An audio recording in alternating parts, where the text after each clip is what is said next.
আমরা চাই যে সরকার, এই ইন্টারিম সরকার এই ফ্যাসিবাদের যে মূল সেটাকে উৎখাত করে আমাদেরকে একটা নতুন বাংলাদেশ এমন ভাবে দিয়ে যাবে যেন আর কোনো সেখানে বাংলাদেশ ফ্যাসিজমের আর কোনো সুযোগ থাকবে না। মাননীয় উপদেষ্টা এখানে আছেন। আমরা আবার কোনো ফ্যাসিজম বা দুর্নীতির মধ্যে আর করতে চাই না। আমরা চাই এই যে হাজার হাজার শহীদ, এদের রক্তটা যেন বৃথা না যায় এবং এদের যে কাঙ্ক্ষিত বাংলাদেশ, দুর্নীতি মুক্ত, ইনসাফ ভিত্তিক, বৈষম্য বিরোধী, স্বাধীন, সার্বভৌম একটা বাংলাদেশ, সেই বাংলাদেশের স্বপ্ন দেখি এবং এই বাংলাদেশের স্বপ্ন দেখেই আমরা ইন্টারিম সরকারের হাতে আমাদের দেশটাকে দিয়েছি। এবং বান্ডেল থাকলে প্রতি সেনমানিতে টাকা বাঁচবে।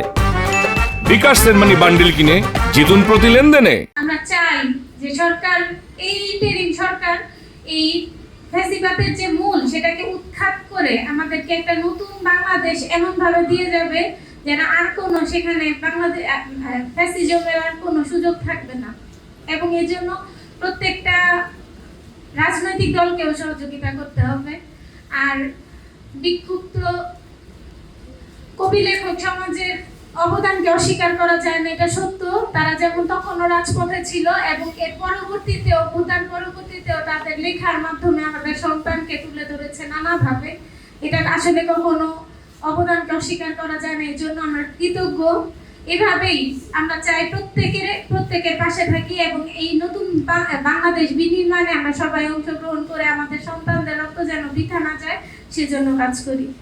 সবাই আমার সহ প্রত্যেকটা শহীদের জন্য দোয়া রাখবেন, আর বিচার যেন হয় সেজন্য সবাই ঐক্যবদ্ধ থাকবেন, দোয়া করবেন। আসসালামু আলাইকুম।